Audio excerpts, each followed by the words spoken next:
Begin broadcast. Humble Among Broadcast System number 188. Get the link and share it in a couple of spots. Let's do the pre-show stuff, you know. Alright, share. Copy.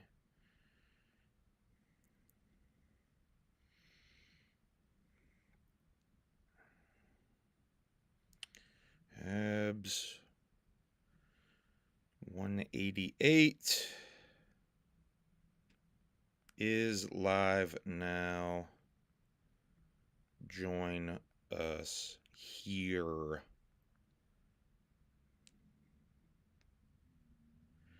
What up, Nate? What up, LHRPG? Whoop whoop. Amazing Maisie. Strange Suspicion.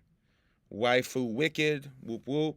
Thank you for pulling up and joining us this evening. What's up, Don? Wicked Widget Productions. Whoop whoop. Posting this in a couple of spots. Let's put it in the stories.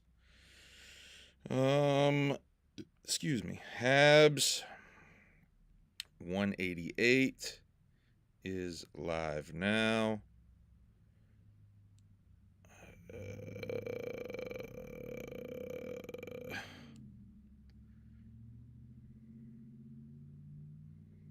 Join us here.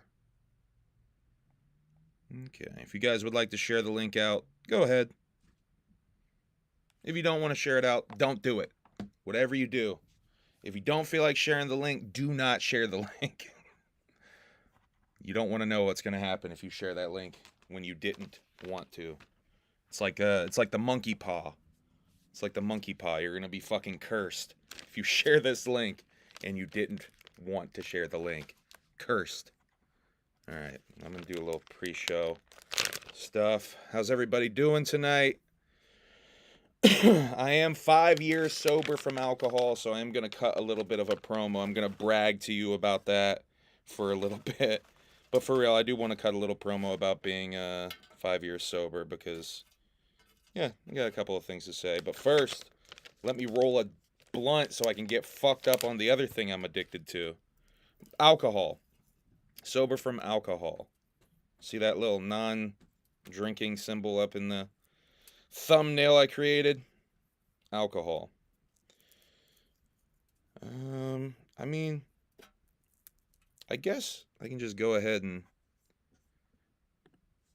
What up, y'all? I guess I'll just go ahead and start the old booze promo. I am 5 years sober from alcohol as of Saturday. May 17th is my sobriety date. I didn't do that on purpose, by the way. I just was fed up with drinking, and I've told the story many times before, but I'll go ahead and tell it again if you haven't heard the story. So I was drinking pretty heavily. It was not good. It was not a good thing. I thought I had it under control. I thought alcohol helped me for a while. I thought it was an enhancement, if you will. It made me enjoy things. It made me less anxious. But then over time, abusing it more, it started affecting my relationships, my life, my quality of life. And I started to realize I was drinking to try to kill myself. I was drinking to kill time and myself, is what I ended up basically coming to the realization I was doing. And it was affecting, COVID comes around. I started drinking even more because my work was doing this thing where they would have, what was it? They would have 2 weeks off. So I would have 2 weeks off, 2 weeks on. And they basically cut the workforce in half because it wasn't as busy. So they had like Team A and Team B. So Team A would work 2 weeks and Team B would work 2 weeks. And then we'd go back and forth. So I kept having these 2 weeks off every month. I'd have 2 weeks off. And so I was getting, I was doing some stuff around the house. I was painting and we were doing some stuff around the house, but at the same time I was also getting really deep into the booze. And it got bad. It got bad to the point where it affected relationships in my life. And it was not good. I came it came to the point where I was doing this thing that I think a lot of addicts do, where they try to taper themselves off of whatever they're addicted to. So I was doing the thing where every night I would drink. I would I'm only gonna have 6 shots tonight. I'm only gonna have 6 drinks tonight. Then the next night I'll only have 5. So I was doing that thing, right? I was down to, I think it was 2 drinks that night. I believe it was the 16th. And May 16th, 2000. The day, May 16th, by the way, the day Andy Kaufman died. Rest in peace to Andy Kaufman. I did not do that on purpose either, by the way. So I'm having my 2 drinks, right? I think I had a little mixed drink gimmick. I finished the first drink, and I got that little, like, half a buzz going. And I'm like, I need to actually preface this with, let me get a lighter.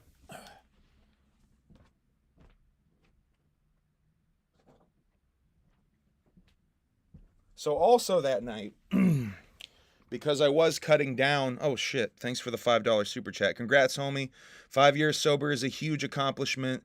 We all love you and are proud of you. P.S. You ain't allowed to go anywhere, bro. Never die. Hey, I appreciate that.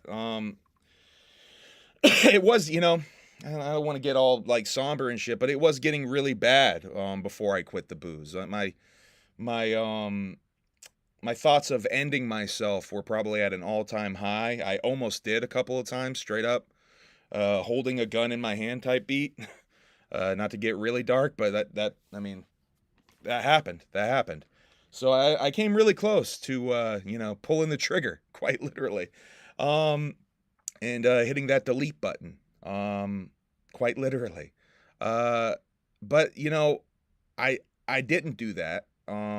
And I was determined, at least on some level, to quit booze with this tapering off thing. That night, because I knew I was down to 2 drinks, I went into my little stash, and I realized I had about an eighth of mushrooms that was just sitting there getting dry as fuck, right? And I decided, the 2 shots aren't going to do much to me. The 2 drinks aren't going to do much to me, so I better take this little pinch of mushroom. So I took the tiniest little pinch, probably not even a half a gram of mushrooms, and I chewed that up and chased it with my drink. I finished that first drink, and while I'm making and drinking the second drink, I'm like, and I feel that little beginning of a buzz, like I was saying. I come to the realization, I don't even like this feeling anymore. This feeling has just got so much negativity around it, like so many bad memories around it. I don't even like this feeling anymore. Why do I do this? Why do I do this to myself? I don't think I'm going to do this anymore. I think this is my last drink for the night, and I think this is my last drink. I don't think I don't think I do this again tomorrow. And so that's what happened. That was my last drink. It wasn't easy, especially right out the gate. I had horrible anxiety, like really bad anxiety, to the point where I had to leave work one day because I was just randomly crying, because it was so bad, and I just couldn't even function. I got on some anti-anxiety meds for a while. I got off of those because I did not like the side effects of that medication. I'm not on any kind of anxiety medication or mental health medication now. So some might say I should be. What are you doing, Mimi? I did do a little bit of AA. I did do some online AA. Someone recommended a good AA group out in LA. So I'm in Vermont, but I was on Zoom meetings with motherfuckers in LA talking about, their booze problems. And I didn't stay in AA long, but it did help me stay grounded I think I did 3 of those online meetings, maybe 4. It did help me to realize that I'm not alone, and it helped me to realize other people have worse stories than me, other people have had it harder than me. So I don't know, it kind of put things in perspective a little bit, and it definitely helped. I got into therapy for like a year and a half, 2 years after quitting booze as well. That definitely helped me get a couple of tools to actually deal with problems in life other than just soaking them in booze. But I wanted to talk about the 5-year thing though, because it's, you know, it's obviously a landmark. 5 years sober is, you know, a landmark. It's one I've been looking forward to though. For some reason, the 5-year mark in my brain, it was like, if I can get to 5 years, I know I'll be good. I'll know I'll be good. And you know, I've been pretty lucky with quitting booze that I don't have temptations like that. There's not really a moment where I'm like at a show and I see someone at the show drinking and I'm like, boy, I miss that. Boy, I wish I could have a fucking a Knob Creek right now. I wish I could throw back some Knob Creek or Maker's Mark, or have a Red Bull and fucking what is it? The fuck is it? Vodka, whatever kind of vodka. I was just trying to think of a name of. It's not really ever a time where I'm like that. At worst, there might be a hot summer day where I'm like, man, it might be nice to have a beer right now. That might be nice. But then I realize, you know, that same feeling of like, nah, all that baggage, all those bad memories, all that bad shit that came with it. It's not, I don't really want that after all. So as soon as like that small of a beer drinking urge even comes along, I'm able to sort of rationalize it and be like, yeah, you don't really want that though, dude. So yeah, man, 5 years has been a big milestone in my brain. It's mostly in my brain at this point. I knew if, you know, I've just felt like if I can hit 5 years, I can keep going. I know I'll be good. But it's also doing some reading about alcohol and what it does to your brain. It really takes like as much as 5 years for your brain to start fully healing. Some of the damage I did to my brain, I feel like I'm still definitely healing some of that damage I did to my brain. Because like I said, man, I was drinking to try to kill myself. It took me a while to realize that I was just trying to drown myself in the shit, but I had given up. I'd given up on a lot of things in life. I'd given up on a lot of my goals, on a lot of my aspirations. I'd straight up given up. I wasn't really making music. I mean, I guess I was making music, but I wasn't really trying like that. I wanted to start a YouTube, but I didn't have the drive or motivation. I think if you watch my YouTube from about that time, I had uploaded my first Gathering documentary, which I was drunk while making that first one. The rest of them I was sober for. There was the Gathering documentary, which was big on my channel, a couple of live streams, and I think I had attempted a version of what you're watching now, called like the Humble Among Show. I think I did 2 episodes of that, drunk as fuck, unfocused as fuck. And you know, I just didn't have the drive or motivation to stay consistent with that, because I would just rather drink. I'd rather get fucked up. And I'd given up on life. I had given up on life, and I was ready to just sort of ride through the rest of life. Just ride it out until I hit that fucking grave, man. Let's just run out the rest of this time on this planet and get the fuck out of here. I've had enough. I've had enough with this life. And you know, getting sober in that 5-year mark. I talk about this a lot. And with that 5-year mark, you know, around that time, a little bit before I got sober, I was asked a question on an interview. I did like a friend's YouTube show at the time. And I was asked the question in that interview, where would you like to be in your career or whatever, in your music career in 5 years? And I pretty much describe in that interview where I am now. I pretty much describe, I'd like to have a following, not the biggest following in the world, but a following. I'd like to have a show. I'd like to have a podcast. I'd like to have a YouTube channel that's popping and monetized, where I can make a little bit of side money. That would be really cool. I pretty much sat there and I described where I am right now. And there's a lot of times where I get distracted about where I want to be right now, because where I am right now is where I wanted to be 5 years ago, 6 years ago, or whatever, you know? I'm there where I wanted to be. I'm there. I get distracted sometimes about where I want to be 5 years from now, where I want to be right now, where I feel like I should be right now. I need to forget that, and I need to remember I am where I wanted to be 5 years ago. I did accomplish that. So now all there is to do is set the goals higher and start working towards that. Because I proved to myself that I can accomplish those things that I never thought I could do. When I was sitting there thinking about, ending it or whatever, like, I didn't think I could do those things in that moment. Getting sober from booze and putting the work in and actually trying, you can do that shit. I didn't think I could quit booze. I didn't think it was a possibility. I could. I did. And if you're out there and you're struggling with something, shit, you can do it too. You can do it too.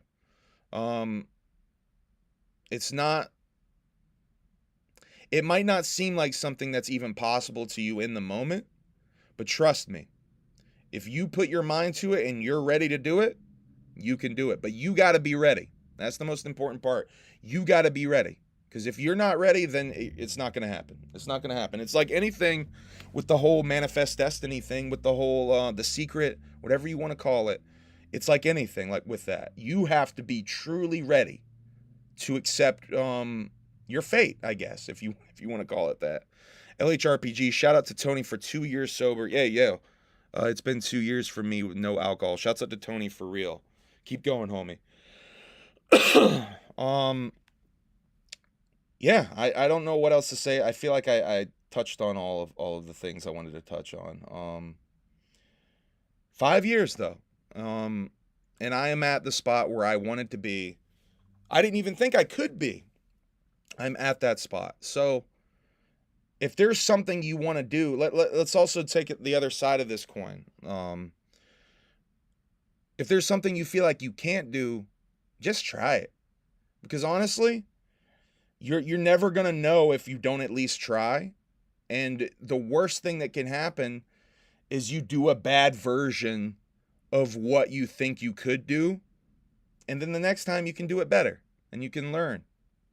And, for me, that's like some of the most fun shit in life is learning and growing and getting new experiences and shit. Sounds corny, but that's some of my favorite shit in life is learning and growing and having new experiences, man. Okay, enough of the sappy shit, enough of the serious shit. Thank you for listening to my sobriety speech, my sobriety TED Talk. I don't think there's really anything else to say about it, but hey, here's the 5 years. Here's the 5 years. I wanted to do a stream. I did tell y'all I was going to do a stream on Saturday to celebrate my 5 years of sobriety, where I was going to listen to a podcast that I had drunkenly heckled at. And I don't know, man. I was going to do it. I was going to have Kosuke come over with me and share with the cringe. I was going to do it. But the cringe got too strong. The more I really thought about it, the more I was like, man, I don't want to listen to this. I'm going to cringe so bad. I don't really want to do this. So I chickened out. I didn't do it. Maybe I'll do it at some point. I don't know. I don't know. It's the cringe is so fucking strong. I really don't want to do it. If y'all demand it enough, I'll maybe do it. I'll maybe do it as an alienated exclusive or something, but I don't know. The cringe is so strong with that one. Are you fucking kidding me? You didn't even notice. If I never even said anything, you wouldn't even have noticed that I didn't do it on fucking Saturday. None of y'all remembered. No one was in my inbox being like, yo, Humble, you doing that React stream? Not a single one. None of you really want that stream. I don't want that stream. So unless enough of you demand it. What, you think I was going to do that tonight? Did you think I was going to do that tonight? I'm sorry if I tricked you, but I tricked you. Yeah. I'll do it maybe another time. It's too much, man. It is too much. I was going through the transcript and shit, and it brought back so many memories that I did not like. And I just don't know if for my mental health it really is a good idea to go back into. It's like listening to the music I recorded in that time period. It's not necessarily my favorite shit in the world from myself because I was in such a bad place. Yeah, I thought you were going to do the thing you said you'd do. Yeah, my bad. I say I'm going to do a lot of things, don't I? But we are going to do the show here tonight. Plus it's like an hour and a half long. We got to sit there at least 45 minutes. Think about this part. Let me put it to you like this. We got to sit there for about 45, 50 minutes of just listening to another podcast before I get to the really juicy section. So, I don't know. Maybe I'll listen to it. I'll probably listen to it on stream, but it feels like the kind of thing that's so dull and boring that it's only going to get exciting out of like an hour and a half, 2 hour stream. It's only going to get exciting for about 5 minutes of that, of that stream. So I don't know, man. I don't know. It just doesn't feel like I should do it. I don't know. If you guys really want it, I'll do it though. I don't know the cool parts. I've never heard it, Cheese. That's where I'm at. Part of me is like, do I listen to it on my own time and take timestamps and then come to you guys and play it for you? That's not as fun because you don't get to see my reaction. Part of the fun of that would be seeing my legit reaction to hearing it for the first time since it went down. You know what I mean?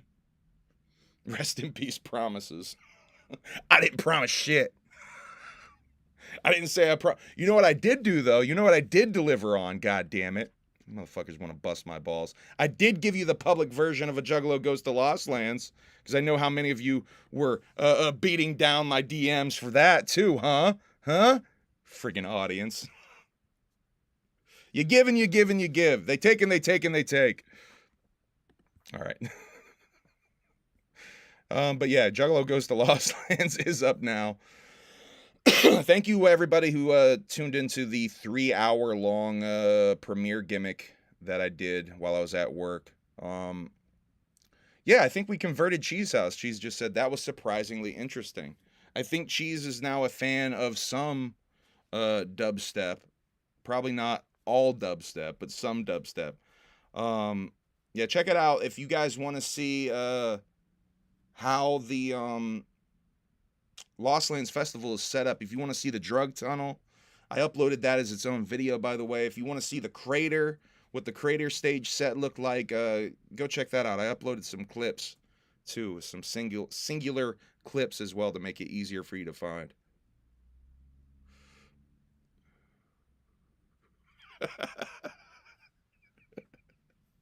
I'm gonna do something. Never mind. I lied. Hey, I reserve the right. If I'm putting myself out there, okay? If I'm putting my emotions on display like that, I reserve the right to take that back, okay? It's not me reacting to one of your drunken moments that you're perhaps really cringily embarrassed about. You know what I mean? It's one of my life moments that I'm really cringily embarrassed about that I maybe shouldn't even have brought up on here. Turn it into a whole thing. What do you want? These motherfuckers. All right. I'll do it.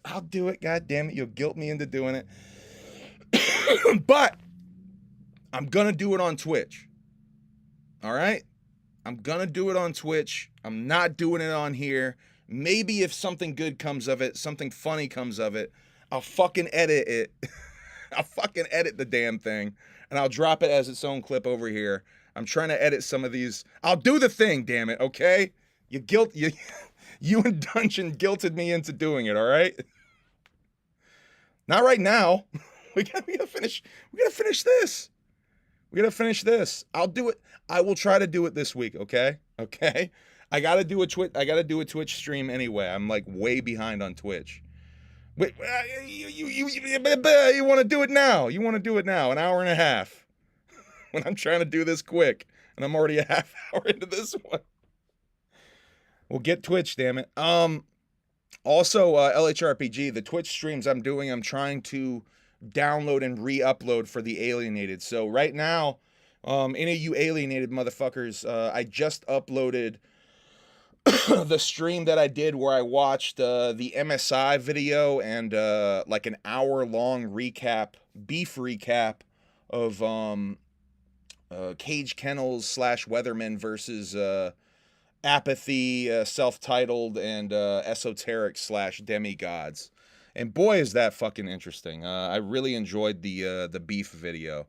If y'all want more Twitch streams, I'm definitely going to do more Twitch shit. I have already kind of designed a couple of Twitch stream shows. So the next one I do will be the goddamn Doug Benson one. I'll do the Doug Benson shit. That's right, I said it. I said the name of the motherfucking comedian that the podcast is. It's Doug Loves Movies, goddammit. I'll do the Doug Loves Movies fucking stream. Maybe this Wednesday. Does Wednesday sound good? Yeah, more beef lore. I'm going to do more Cage shit. I have a Cage versus Eminem one that we're going to watch. That should be really good. Yeah, I got some Grand Buffet shit I want to show you guys. Fuck. Let me actually pull up the note on that. Oh yeah, some Def Jux shit I was going to watch with you guys. Oh yeah, some Necro talking about Cage stuff. Oh yeah, I got some good stuff. There's a whole Nathan on Your Side stream I wanted to do. Some comic book stuff. Johnny the Homicidal Maniac and Squee recaps that I want to watch with you guys. Yeah, there's some good shit I want to do on Twitch. I gotta do that. I gotta do that Twitch some more. You heckled Doug. Yo, he did kind of make me humble. That's kind of the spoiler of the story. Should I just say what? I can tell you what happened. I'll get the cringe. Here we go. Here, I'll do this.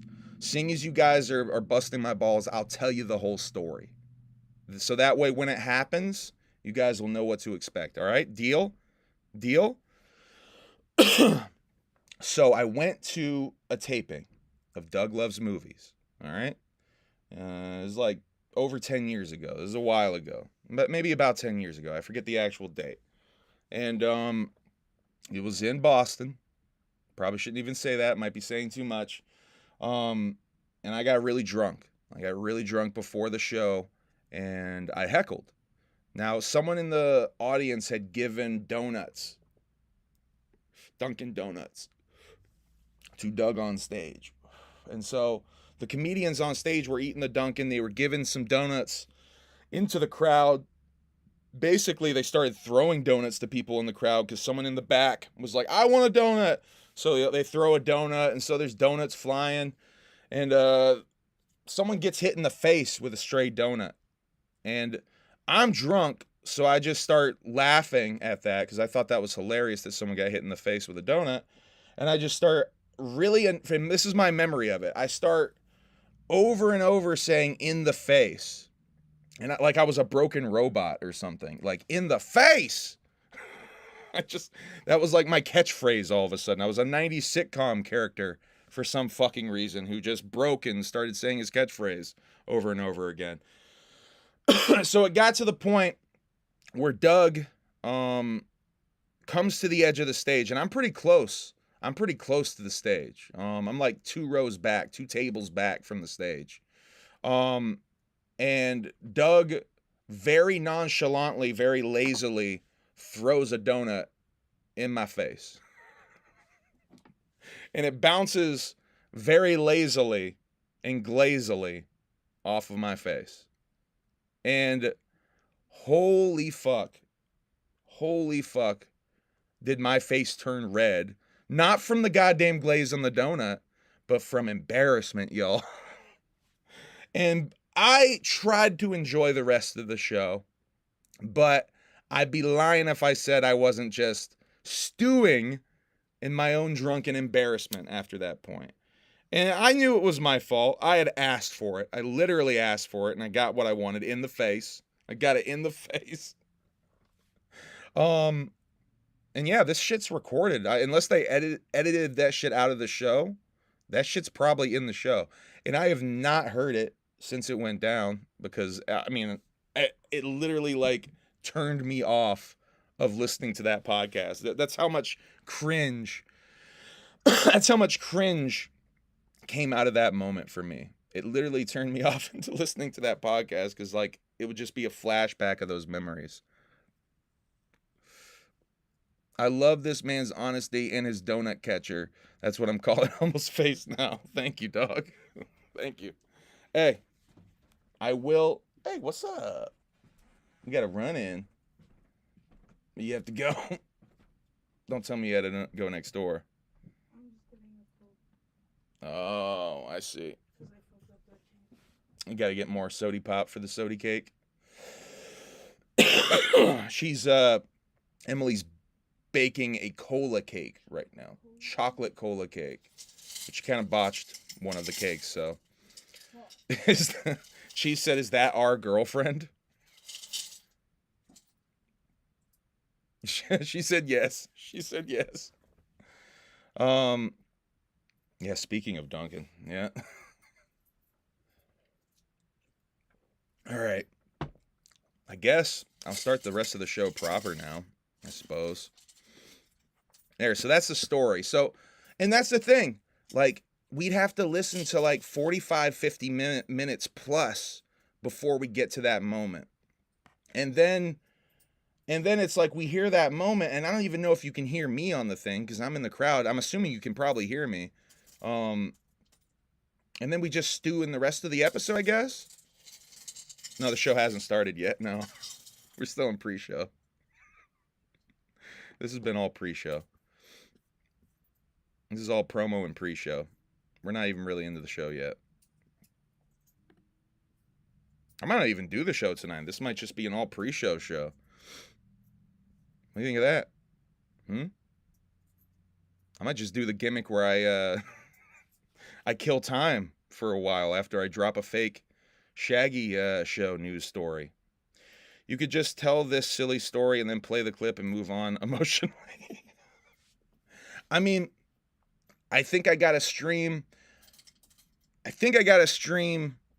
me hearing the damn clip. You know what I mean? And maybe put together. I don't really know if I want it on display like that, though. I'll figure something out. I'll figure out what I want to do. But at least I told you guys the story. That's the story. If you really want to go and find it, you can find it. I've dropped enough fucking context clues that you should be able to Google and find it. If you really, really, really want, if you ask me really nicely, I'll tell you the episode number even. Preston, what was that? Oh. You gonna go next door? He's running away, though. All right, I gotta get back in the notes. All right. I guess let's just go on down the line. Let's talk about this. So I made a whole video about this. This is, if you didn't see, this is Jamie Madrox, Jesse Matrix.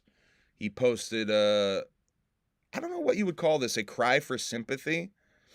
What I don't know, what would you call this? I feel like this is definitely like an attention-getting move. Obviously, if you tag Violent J and fucking the Juggalo Gathering account and shit, this is him trying to get attention with this stuff.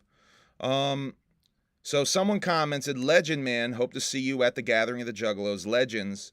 And Jamie responded to that comment, "Bruh, You know, at Violent J is not gonna invite at Official Twisted to a at Juggalo gathering, but I hear you and thanks for the love. And then he posted this whole, you know, caption description where he goes on and on and on and on about, you know, not being invited. And clearly, like, I don't know, clearly this means he does want to get invited, right? You don't do this unless you want to get invited, right? You want a kissy? You don't want to get on cam, do you? I love you, baby. Love you. Ugh. All right. But yeah, I feel like you don't make this post unless you want to be there. And I said this in the video. Go watch the video if you haven't seen it already. He talks about, let's see. In the very end here, I just don't want folks to think we are thoughtless and rude to the culture we helped create. Nice. Taking credit again. And to the family we still love and represent today. And it's that part that really hit me. Because if you really still love and represent the family, you really want to be there at the gathering, do you really have to be invited to perform?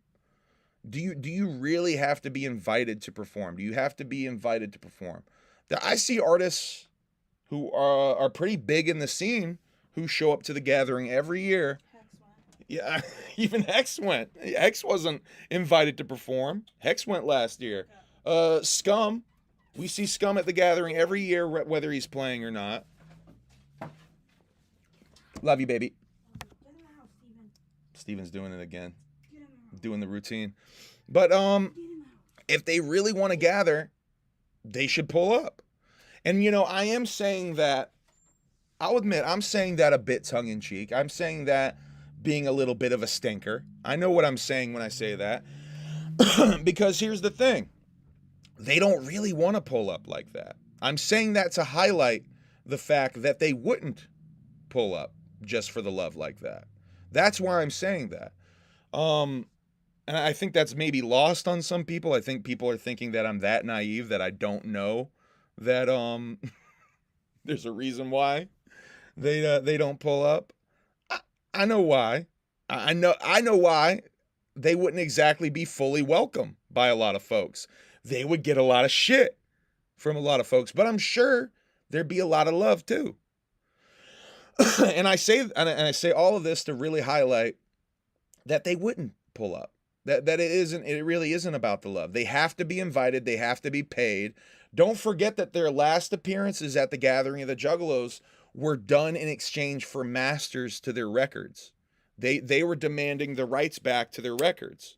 So that was their last appearances at the gathering, was them demanding things to play the gathering.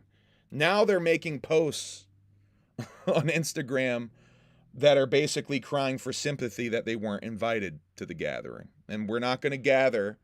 We're legends. We helped build this culture. We're just not going to show up to the big event. We're not going to show up to the big annual family reunion. Still all love and family though. No, it really isn't. And you know, the beef thing, whatever you want to call it, it bums me out. I'll be honest. I'm not exactly like a fan of the whole beef thing. I would like for everyone to be cool with each other. But the reality of the situation is that people have done certain things that people can't find forgiveness for. I can't listen to twisted music anymore. I can't listen to twisted music anymore because and I can trace it directly back to that song, that outshine shit that they did when they did the project with ABK and Blaze. I forget what that was even called. Eastside Ninjas. When they did that shit, and I was just like, you know, that pettiness, that like so obvious like jealousy on that song just was such a turnoff. And it's just like, it just highlighted that emotion that so many people in the underground have of like, we're better rappers than those fucking clowns. We're better MCs than those clowns. Like, and that shit's always been so fucking whack to me. So I don't know. That really turned me off. The only Twisted I've listened to is in the car when Strife fucking was torturing me in Dallas. when Strife was doing Juggalo Clockwork Orange to me in Dallas. And trying to fucking, I don't know what he was trying to do with me with the twisted shit, but he was experimenting on me with twisted songs in the car. That's the most twisted I've heard in a fucking grip, man. And you know, I talk about the death of the artist on here. That's an example of it for me, where I can't listen to the music anymore. And that's fine if you still listen to the music. That's fine if you want to still listen to the music. I love those first two albums. I love Most Tasteless and Freak Show. The shit just seems corny to me. It seems disingenuous to me now, though. I don't even like listening to Dark Lotus. I'll be honest. I don't even like listening to Dark Lotus. I'll occasionally throw on fucking Dumpin' or Riding Dirty just because I bumped those so fucking much back in the day. That's probably the most twisted that I get in, is if I throw on one of the old Riders, the first two Riders records or something. Yeah, shit, man. Anyway, I think that's about all I have to say about that. I just wanted to expand a little bit more on the video that I made about this. Let's talk about this. We talked about it last time. This whole, I don't know, man. This whole like controversy that ballooned or blossomed out of Sarah dressing like Kyle and Cartman from South Park on TikTok. How it really is ballooned into a whole campaign over on TikTok that spread to Reddit. Might be on other social media platforms for all I know. On Reddit, though, some people that were in Ruby's Discord, Ruby Violent J's daughter, if you don't know, not Ruby in the chat, Ruby, but Ruby Violent J's daughter, had some comments about her feelings on Sarah leak over on screenshots leak over on Reddit there. So she released a whole statement basically telling people to chill the fuck out and like, yeah, I might not like my dad's girlfriends, but like, hey, chill. Like, what the fuck? Chill the all right, I'll just read this to you. At everyone, annoying ping, I know, but please read. Okay, you numbnuts, this Sarah Russi thing has seriously gotten out of hand. My reasons for disliking her are not your same reasons. I just don't like any of my dad's girlfriends for my own personal experiences. You are not in my personal life, and commenting, I'm Ruby's friend and she said blank, is so mindless. Y'all need to lock in. Unless I regularly DM talk to you or I know you in real life, I am not your friend and I have never said to send hate to her. Boycotting ICP because one of the members' wacky ass girlfriend? This is not it. Please stop sending hate to her. I may not like her, but she's human and has room to grow and have an online presence.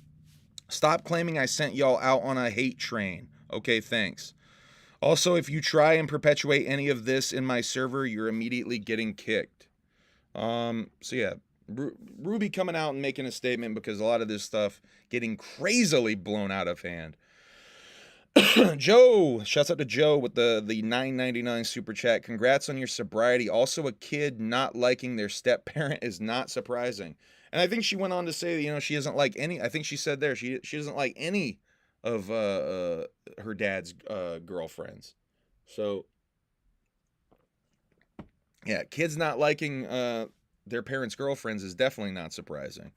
But yeah, I think the whole thing's once again getting blown out of hand, and once again is sort of being, if you look really closely into it, sort of being perpetuated by the same kind of knuckleheads that are that got hit with cease and desist last time and are too afraid to actually show who they really are, so they hide behind shell accounts. Yeah, there's a lot of weird shit going on, and you know, and it's even spread to Shaggy at this point. I saw apparently they're coming after Shaggy, on some of these fucking reels. They're trying to come after Jay, Shaggy, and Sarah. Yeah, it's wild, man. All right, I guess I'll talk about some movies that I saw. By the way, I am gonna be on Whoops Up, Whoops Down with Josh here soon.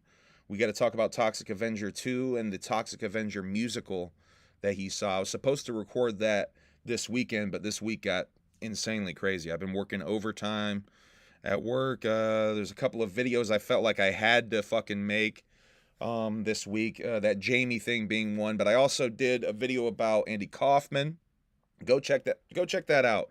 Obviously, a lot of juggalos aren't gonna just click on a random video about a comedian, a documentary about a comedian that they might not know anything about. But go check that out. I have fun making that video. So if y'all haven't seen that, go give that a spin for me.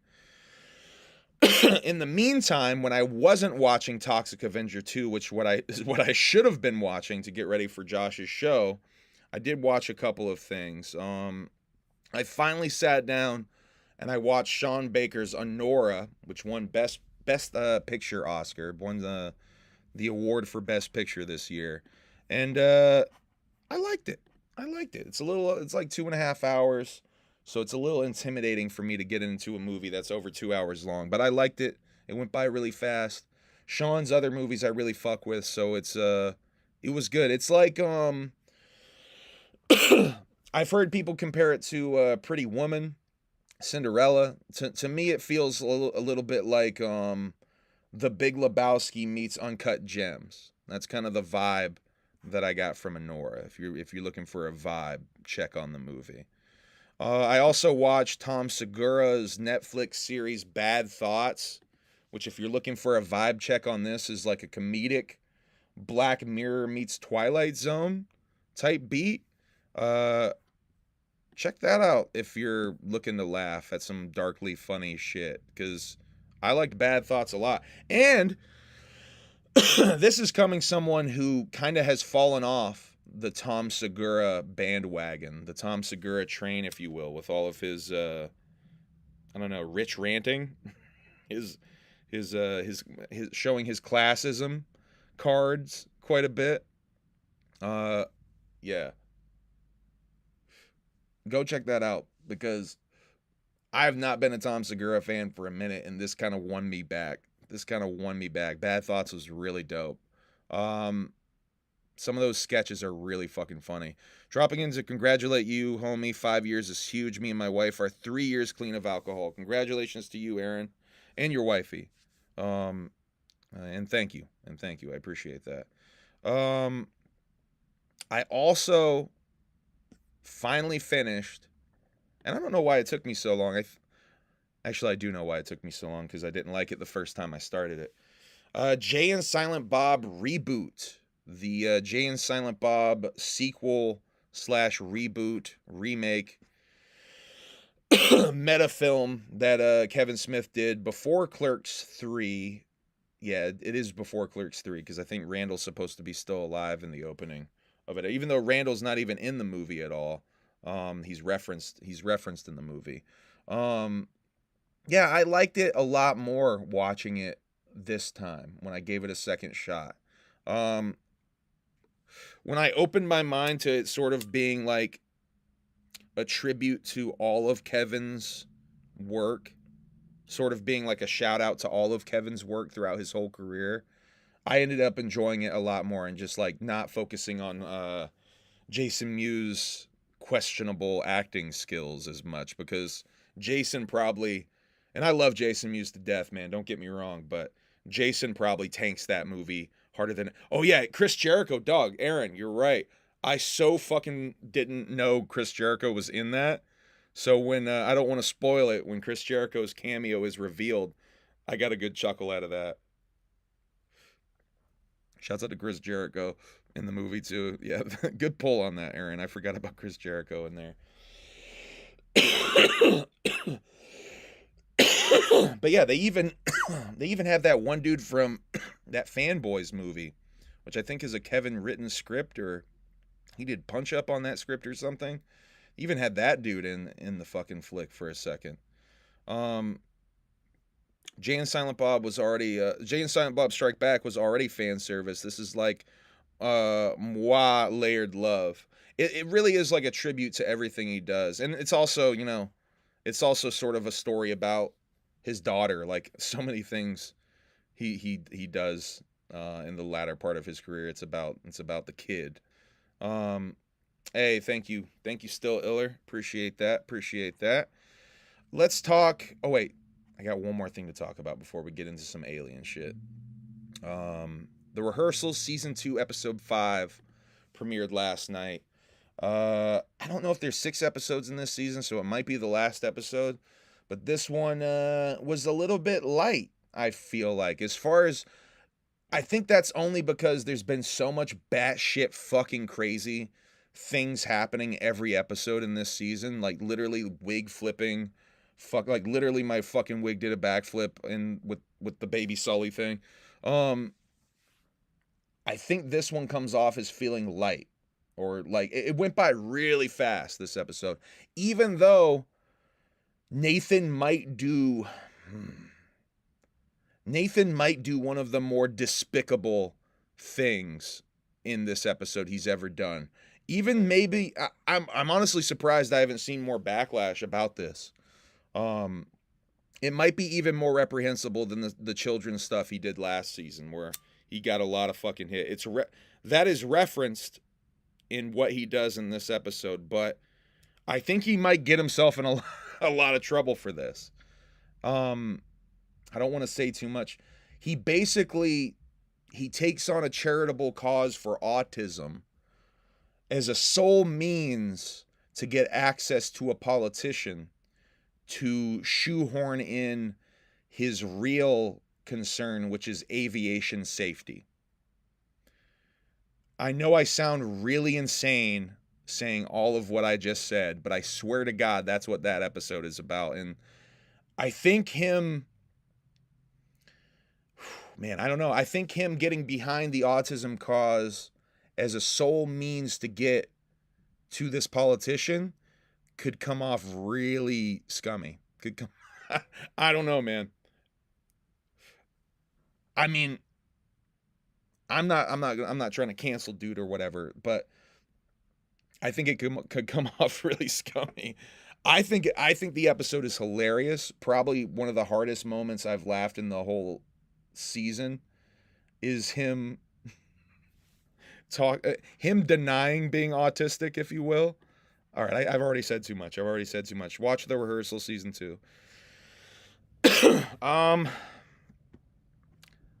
right, this is gonna get a little heavy. The Immaculate Constellation interview part 3 with Matthew Brown came out, and dude kind of spilled some of the beans. He kind of dropped some heavy shit. Let's see. He's asked, why are they here? Who are they and why are they here? He responds by saying that they're here because of us. The aliens are here, whatever you want to call them. The visitors are here because of us. That life is a precious thing and that we might be seen as a resource or a commodity.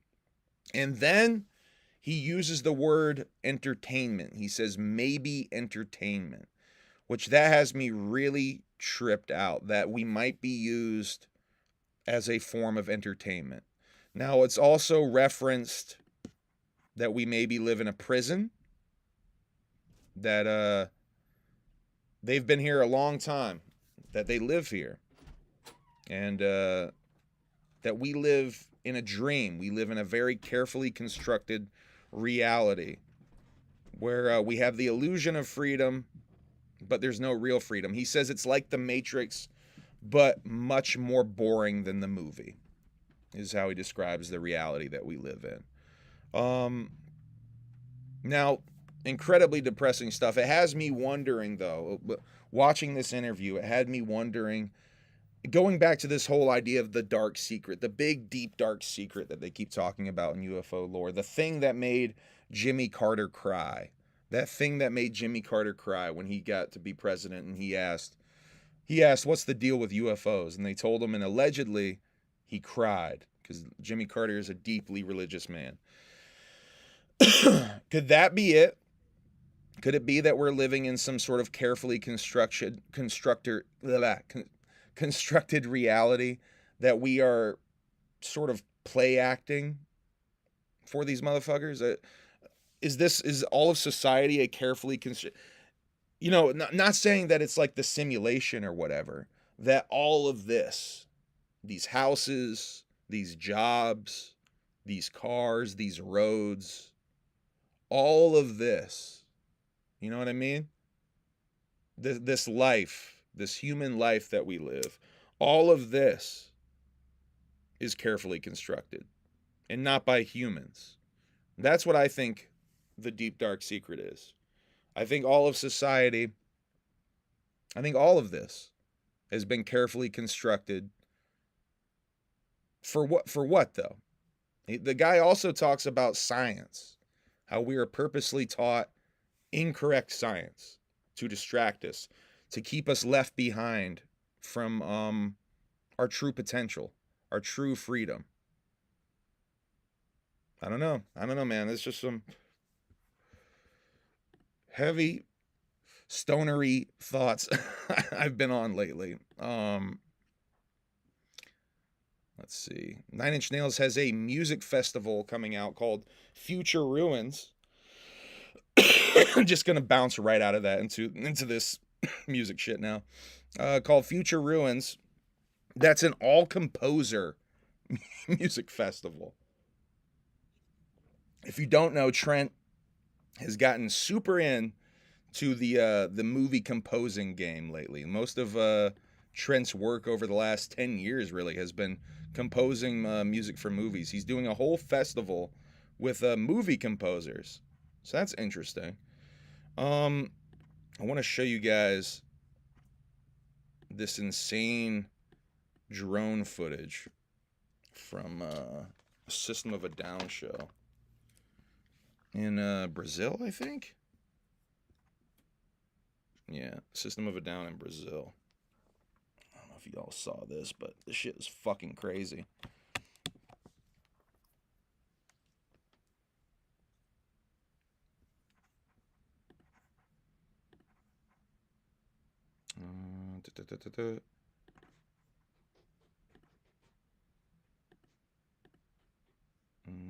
There it is.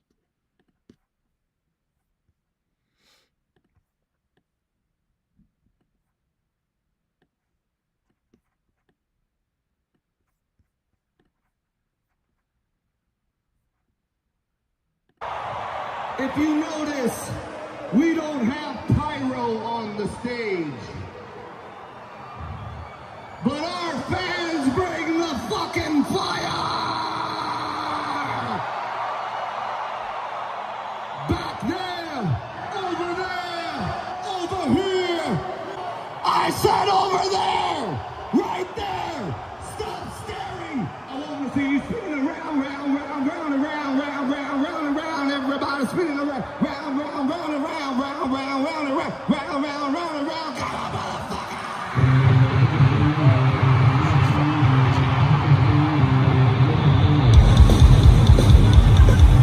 So that's System of a Down in Brazil.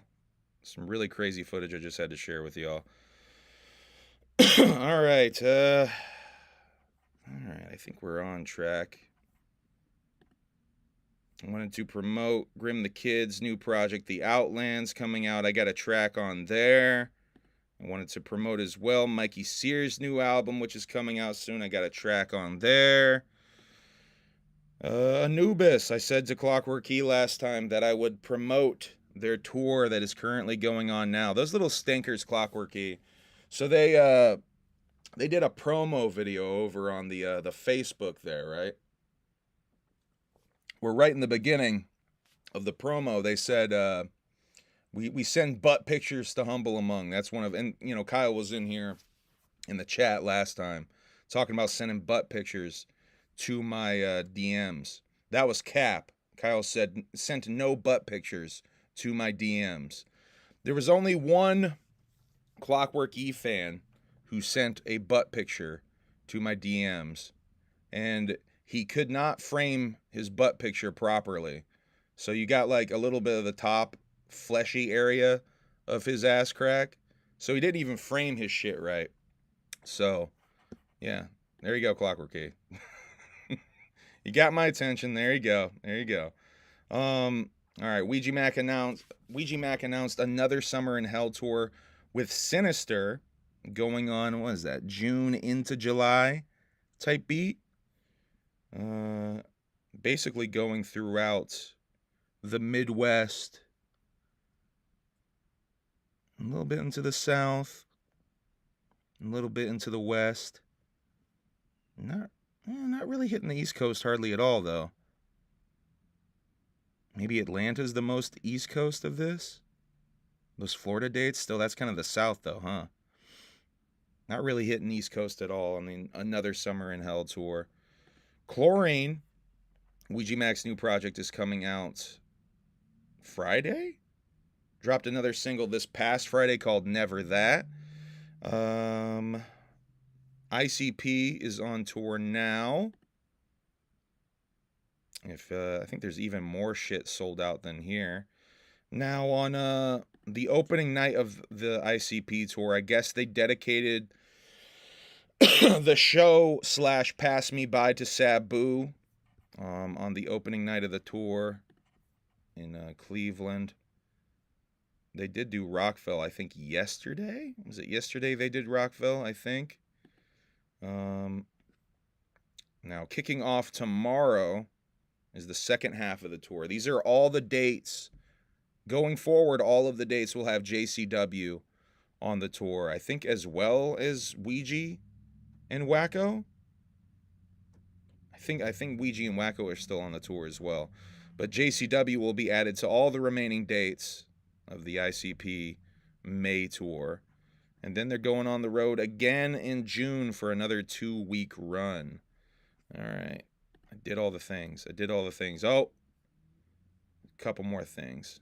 We got a couple more things. All right. There is a women's drop, a ladies drop, if you will, over on the shop.insaneclownposse website. Once again, I don't know. There's a lot of that stuff just does not speak to me, especially the price points. Just does not speak to me. I mean, if there was some fresh ass shit on there, I would spend $40 a t-shirt. But I don't know. A lot of that stuff is, I don't know who that's for. I really don't know who a lot of that fucking merch is for on that website. But yeah, go check that out. There is some ladies cut stuff on there. Oh, fuck, man. My voice is already going. We haven't even done an hour. Have we done an hour yet?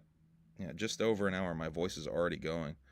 I noticed something interesting. It seems like every time there's a new ICP tour, that's when drama starts up online. Train of Terror, it was the Kamala thing, and now it's the Sarah thing on the tour. That's a good point.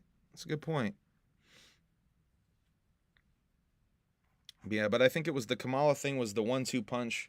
Because what it was, the Daily Show clip happened, and then because there was something else that really what was it? I'm trying to think of the name of the podcast. Drink Champs. It was the Drink Champs podcast where yes, shouts out to Steven, by the way. The Drink Champs podcast, he said like fuck white people.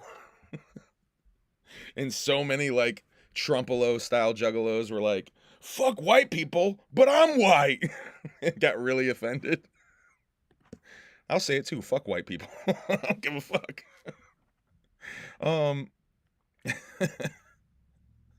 But I think that with the Kamala thing, where he didn't really support Kamala, but like a headline got dropped where he supported Kamala. I think those two things together really really fucking pissed people off. Oh, I wanted to show this. Fuck, I almost forgot. I thought this was fresh. I wanted to show this. This is DJ Clay showing a little behind the scenes of his DJ setup for the ICP tour. I thought this was cool for some behind the scenes flavor. Nobody in the world has the type of setup that I have to use for an ICP concert. So I'm gonna show you exactly what I gotta use on stage as a DJ for an ICP show. So we have a custom shield that is made to fit right inside of the turntable casket here. It keeps from the turntables getting damaged, because it's wild up here on stage, y'all.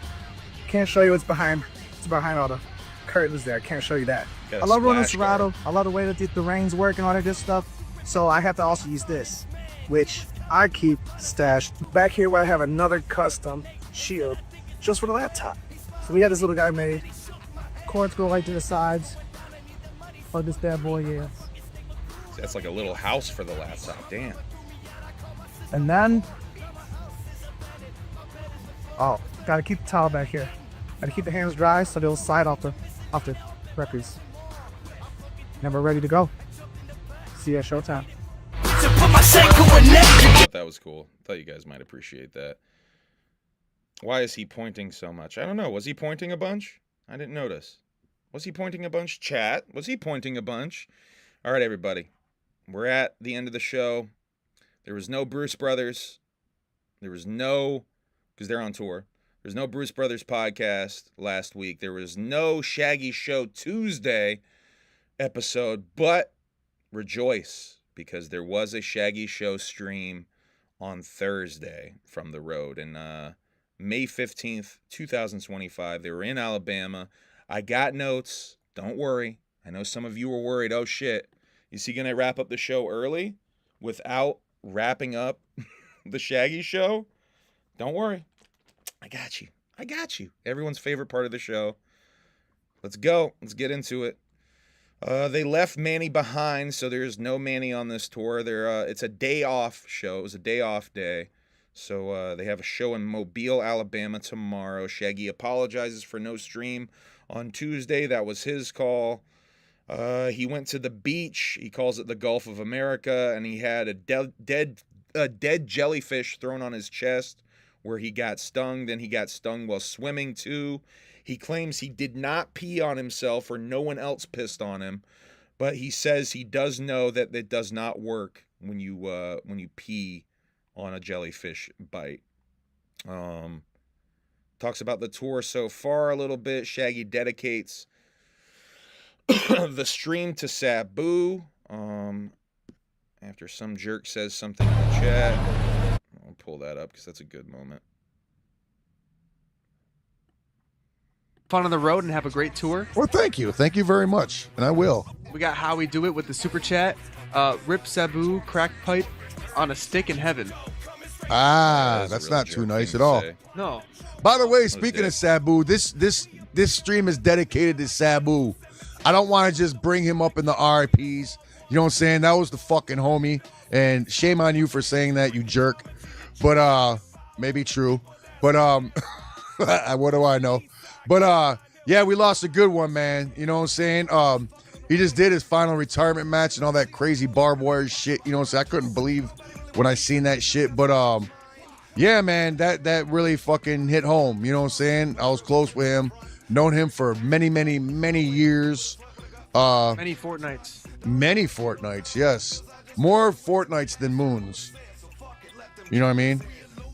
That's a lot of moons. It's a lot of moons. That's 14 moons per fortnight. So you do the math. But yeah, shout out Sabu. Yeah. All right, keep going. We got Davey Scorsese said, y'all killed it in Cleveland. Loves. Shouts out to Davey. We got a couple more clips we're going to play. Let's keep going through the notes, though.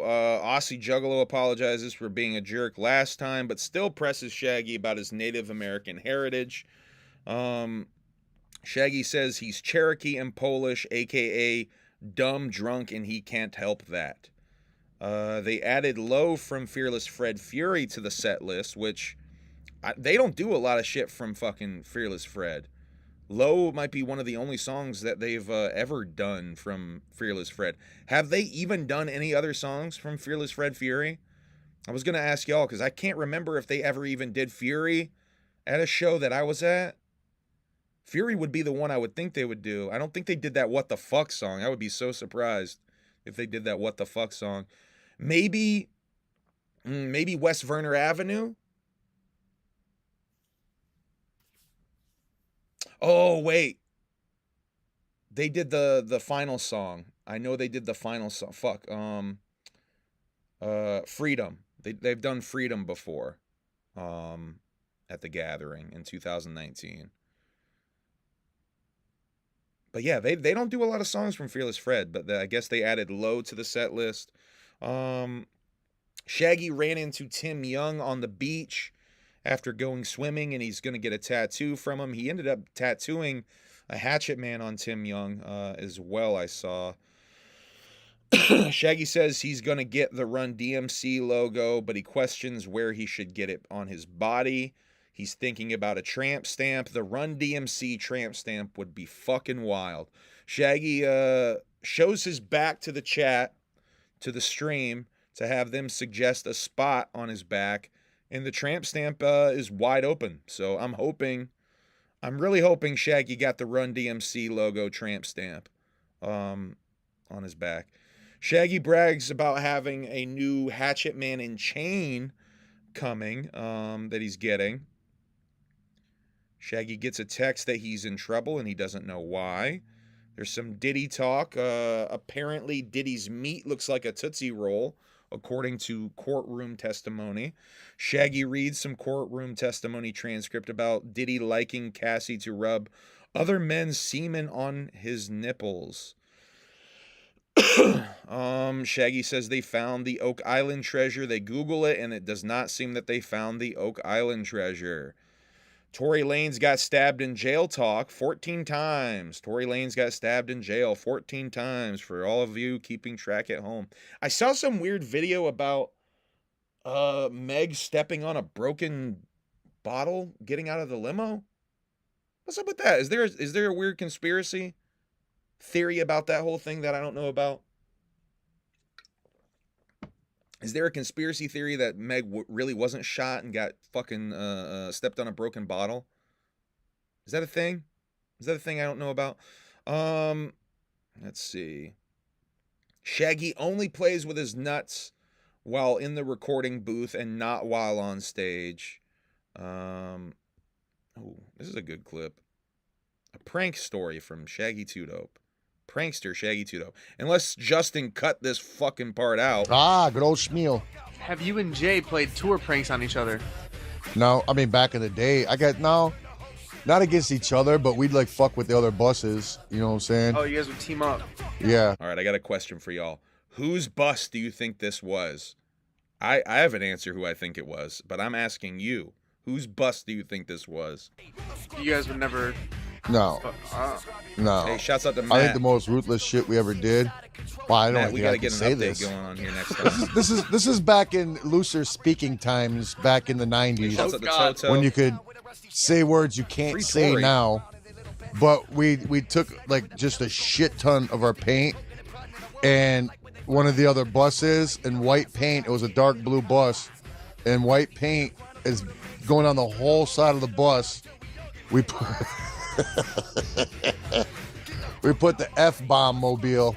The F-bomb mobile. They couldn't just get it off because it's like thick grease shit. You know what I'm saying? I don't remember what happened to that. I think it was like the long version too, with the OT at the end. So who do you think? Who do you think Shaggy wrote the F-bomb mobile with the OT? But yeah, that didn't. Yeah, Stained. and then it got out of control. We used to put like slices of warm pizza in people's pockets, in their coat pockets. So when they would go to put their hands, they go outside, you know, when it'd be cold. They put their hand in their pocket, it'd be sliced pizza. That's so... It started getting out of control, and people started using fish and like that deer piss lure, Oh. like the hunters use. Like it lures like bitch deers, deer piss. No. Bitch deer. Yeah, so they could put up on the front. I used to be an asshole, man. I used to fucking like shoot bottle rockets from the back up to the driver where we were fucking rolling. I'd like roll firecrackers down to the driver's part where we would be driving. Bitch deers is crazy. Bitch deers is crazy. So yeah, he talks about almost it's a miracle they didn't get into accidents after he shot fireworks at the driver of the bus. They go into RIPs a little bit. Let's see. They watch a video of a 6 and 8-year-old children who had a handgun. I don't know if y'all saw this clip. I saw this shit on Twitter. Where they got shot with stun bullets. Basically riot bullets they got shot with, and then the gun fucking taken out of their hands like bad kids. I don't know if y'all have seen that clip. That shit is fucking crazy. They're literally like wearing Star Wars and like Minecraft pajamas and shit. Like fucking wild video. Excuse me. 2000. They look up next. A 2025 top baby names listicle. Oh joy. Shaggy asked Justin why he rolled his eyes. They eat some snacks, they clear the cache. Shaggy thinks he figured out what the fuck? What ball sack hairs are for. Thinks that they're like whiskers to detect toilet water. Shaggy hates YouTubers who point to things and don't talk. Hey, wasn't Clay pointing to shit? Well, but he was talking. Clay was talking. He was talking about the people who were like, and they don't actually say anything. Shaggy says fucking broads in your homie's bed is gross. Shaggy thinks that the bro code disintegrates over time. He says that his family is his bros now. They look up celebs at Cannes Film Festival, or Canned Film Festival, as Shaggy says. Shaggy brainstorms various fashion ideas to showcase his genitals and draws one of them on his tablet for Justin to properly see his vision. Don't worry, I got you on the testicle fashion drawing. Unless Justin fucking cut this out. Fucking Justin. Love you, Justin. All right, so here's the You know what I mean? That's all you'd be seeing. And I don't think that's nudity at all. No, I think that would pass. Yeah. I think He that's just wants to show a a little pretty good neck. idea there. He just wants to show a little neck, you know? No? Is Investors that are really lining Toto? up. Did We're Toto gonna- get I'm hacked gonna or go with it. something? All right. Yeah. So that's what I'm going to wear to the fucking Ken film. Some weird messages coming from the Toto account. Toto, did you get hacked? Is that your kid or something? I think your kid got your phone. Oh yeah, we love Justin. Don't get me wrong. I love Justin over here. We just like to bust Justin's balls. Let's see. Real shit. They watch a lot of toy commercials. A Superman strip tease for some reason. DJ Clay shows off his new tattoo and Shaggy slaps it. More reels, singing, and then that's about it. I think they're going to try to go live tomorrow over on the Shaggy show. But that is about it for over here. I'll stay on here a little bit longer and just shoot the shit with y'all. But I went through the notes rather fast. Did anyone see the tattoo he gave Tim Young? Yes, Wills. I was talking about that. He gave him a real kind of janky looking. Granted, it was freehand, but he gave him kind of a shitty looking Hatchet Man tattoo. I saw. I thought that was really cool. He did one on Tim. I mean, how dope is that, man? To have like a Hatchet Man on you that you can point to and be like, Shaggy 2 Dope did this. It looks like a fucking meth head did it. Like so no one believes you. Yo, Shaggy did this one, dog, and it just looks like horrible. Like someone uncracked it. Hey, every Juggalo needs at least one shit Hatchet Man too. That's a good point. I gotta get a really shitty Hatchet Man tattoo as my first Hatchet Man. I don't even have a Hatchet Man yet. I got the C-17. I don't even have a Hatchet Man yet. Yeah, I gotta get it like a really shitty one. I think my shit is lagging and slow. Yeah, I think you might be behind, Toto. The real shooter. What were we talking about? Real shooter, huh? Yeah, I don't have one. I don't have one. You got one on your head? I didn't know that. You got a Hatchet Man on your head? Yeah, I still don't have my Hatchet Man. I gotta get that, huh?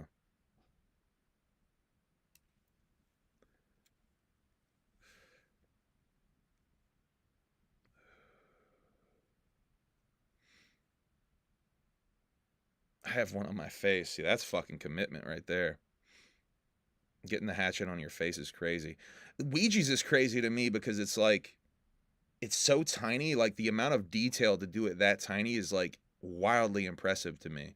And plus that's a cover-up tattoo, you know? Like he covered up that X with that and still they got like that insane amount of detail in that shit. Thank you for discussing the drama on TikTok. It's really bad to the point where every juggalette with blonde hair is being attacked. And that's so fucking weird, bro.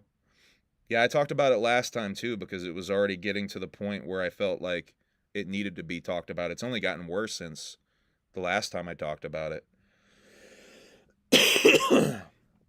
I used to take the tact that I maybe shouldn't talk about shit like that, but I mean, it's better off to address it and bring some sort of honesty and accuracy to the narrative when such crazy shit's getting blown out of proportion. Those Loveline clips. I'll even talk about that, man. Like, people don't understand what Loveline was. Go listen to any random episode of Loveline and listen to what the host, Adam Carolla, is saying to these girls that are fucking calling up. Because I mean, it's not like the culture that Loveline was like had created around that show wasn't exactly the most fucking wasn't the nicest, most PC thing, even from Adam Carolla. Adam Carolla was a complete fucking maniac on that show. Even on the MTV episodes, I remember he was a fucking maniac on that show. Not excusing it, but I'm saying you have to understand what Insane Clown Posse was doing with that shit back in the day. Like, he was going around saying wildly insane shit in every interview. Now, you can make the argument, did he really think that or whatever? But at the same time, you saying something in an interview that's probably a joke, saying something in a song that's definitely a joke, like, you can't say that that's allegations. You know what I mean? The only allegations are the people taking that fucking way out of context and then blowing it out of proportion. Those are the allegations. You know what I mean? Like, there's no actual, like, allegations like that. You don't have a person saying that he did something.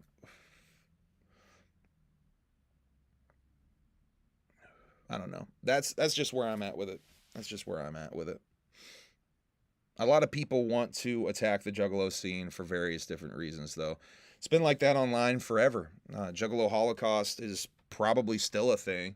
I wouldn't be surprised if Juggalo Holocaust people are behind some of these, like, weird smear campaigns and shit. Yeah, see that what Carnage just said. The kids are cool, but totally unprepared for 90s shock culture. Yeah, the shit's getting a little crazy, man. There was another one. Fuck. Here was another example of someone else. CPN confirmed Juggalo Holocaust member. Yo. CPN. See, I wonder about that, Acetone. You want to get really deep into my Juggalo, weird Juggalo, 8 corpses in the chat. Hey, shouts out to 8 corpses in the chat. Just wanted to hop in here and say congratulations on the 5 years sober. Whoop whoop. Thank you, 8 corpses. I appreciate that, homie. But yeah, you want to get in some wild fucking humble among Juggalo conspiracy theories. Let's get wild. Here's one that I've thought of before. What if CPN is one of the people behind some of these, like, troll accounts? A guy who's or fuck, even like Chuck Reeves, someone like Chuck Reeves whose lives have been somewhat destroyed due to the Juggalodium, or really their behavior in the Juggalodium. I wonder about shit like that. CPN allegedly isn't allowed to be on the internet, though. But I mean, wasn't his whole gimmick he was like a hacker and like fucking like good with computers and shit? So I'm sure he can run a VPN or something and run an alt account and probably do some sneaky shit. I wonder about shit like that. That's a good Jug conspiracy theory for you. CPN's behind some of these alt accounts, or Chuck Reeves is behind some of these alt accounts.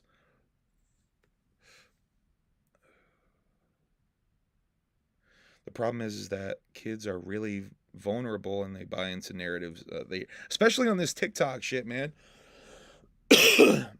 That TikTok shit is crazy because, like, I mean, TikTok has straight up brought down some pretty big Fuck, dude. Joe Gatto from Impractical Jokers. Joe Gatto just got brought down from TikTok. The TikTok allegations just brought that dude down. He got out of sex rehab, I saw recently.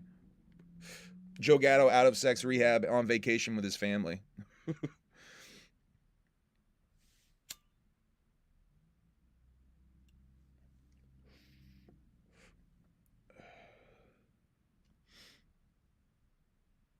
Yeah, I wish I wish some of that CPN Chuck Reeves content was still on the internet. I don't even know if you can find any of that shit. That shit was some insane Juggalo locale lore right there, man. That shit, I was like just barely getting into Juggalo streaming a little bit when some of that shit was going down. Like that shit was so wild to see unfold. Holy fuck. Congrats on 5 years. Thank you, Killer Collections. But yeah, that was some wild shit to see unfold. That whole situation where Chuck was fucking his girl and Chuck was in girl's house live streaming, and then CPN went live as he invaded the house. It's like, what the fuck? That's like, I don't think people understand how insane that is. I don't know if like I mean, and I watch a lot of like YouTube compilations of like insane like streaming incidents that have happened on YouTube. Like that one blows any of that stuff out of the water as far as like insane moments that have happened on streaming. In my mind, a dual stream where a fight happen, a home invasion, break-in happens, and then a fight commences and you get both angles. Like that shit's crazy. Shouts out to whoever put the dual stream together too and edited them both together. That shit's gone from the internet though. Trust me, I've tried to find that. If anyone has that, hit me up. If anyone has that, hit me up. I'll put that shit fucking up again. That shit's crazy, dog. Talk about crazy shit. That and what's the other one? There's the other probably most legendary cringe Juggalo locale moment. Well, I mean, obviously Chuck getting hit in the head with the hammer, which I think was also a dual stream, right? I think that was also a fucking dual stream. Chuck got hit in the head with the hammer the day before. But also, I can't not mention the stream where Boy Blue gets arrested on stream. This is still up too. I think you can still, the owls have it. I bet you they do have it. Yeah, I bet you those Outcast Owl dudes, they probably do still have that shit. That means interacting with those dudes though. I don't know about that. You guys like send me that and be nice and just send me that. Anyway, the Boy Blue got arrested on stream this one time. And the police, this was during COVID too, I think. The police wouldn't let him in the car. They wouldn't let him in the fucking car. So they marched him down the street because he had bed bugs and he stank so bad, apparently. They wouldn't let him in the car. So they marched him down the street and he streamed his whole fucking walk down the street. And then he gets to the jail or the police, the cop shop or whatever. And they put him in, they make him change into a fucking, like a hazmat suit. So like I guess the bed bugs wouldn't jump out of his fucking clothing. Like that shit's fucking crazy. That shit's also crazy. We just talking about legendary cringe Juggalo streaming moments. Also I can't not mention the time One Man Crew challenged Violent J to a fight and said he was going to meet him on the corner of blah blah blah and blah blah blah by his house or whatever in Farmington or whatever the fuck it was. I'll meet you in Farmington on the corner of fucking whatever the fuck. And he went out there and he live streamed him on the corner pacing for about 20 minutes waiting for Violent J to show up. That one's pretty fucking legendary too. That's Humble Amongst top 4, I guess, cringy, legendary Juggalo locale streaming moments for you. Yeah, some of those you can't find. I don't think you can find Hammer Attack or the Chuck Reeves CPN fucking weird ass home invasion. And by the way, props to Chuck Reeves for fucking taking that dude down, because that was some fucking creepy shit. I don't got much to say props to Chuck Reeves for, but props to Chuck Reeves for taking that dude down, because that was some creepy ass shit. Yeah, fuck. Chuck Reeves, man. What a character. What a character. Hashtag FBI. Hashtag Juggalos are a gang. Oh, want some snitch shit. Humble, I bought a 1997 Spawn poster off the wall of my local comic shop today. I know you dig Spawn. That's fresh as fuck.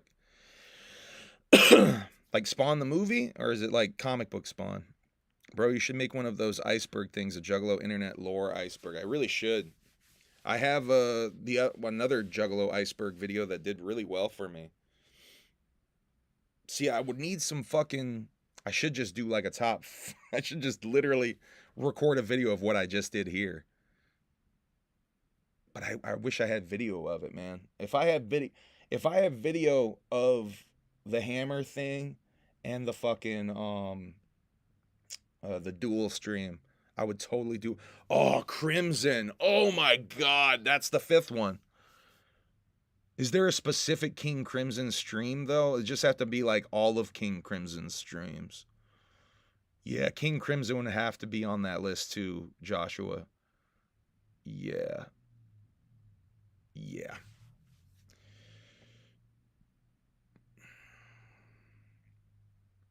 Oh, thank you, Swill. Swill says, dude, I learn Jugga history every time I catch your shit for real. So much shit out there. And yeah, thank you. I take that as a compliment. The owl still have it up. Cheese, did you find it? Will you link me? Oh, you just got me so excited. I'll make that fucking video then, dog. Because I think I can find the Boy Blue one. I think I can find the Boy Blue one. I have I have the one-man crew one. I think I can find King or Queen Crimson streams. Sure. Thank you, Cheese. Fucking salute to Cheese House. Fucking love you. Thank you. All right, I'm gonna get out of here. I'm gonna go read some of my book. But yeah, I guess top 5 Humble Amongst top 5 Juggalo cow cringe moments.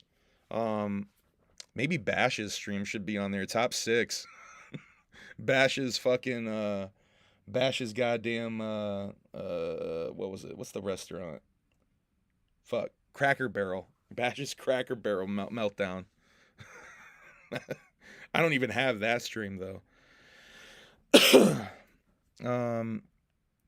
Yeah, that Dr. Phil shit was so crazy. That Dr. Phil shit was crazy. That's hard to find that full segment too.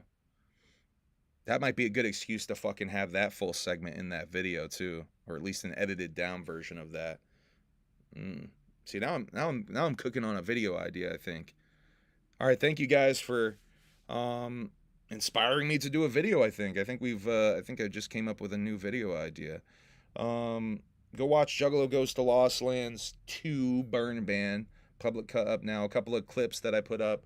Go watch the Andy Kaufman documentary review that I did. I had a fun time making that. Yeah, thank you for tuning in, y'all. Appreciate y'all. Whoop whoop. Have a good night.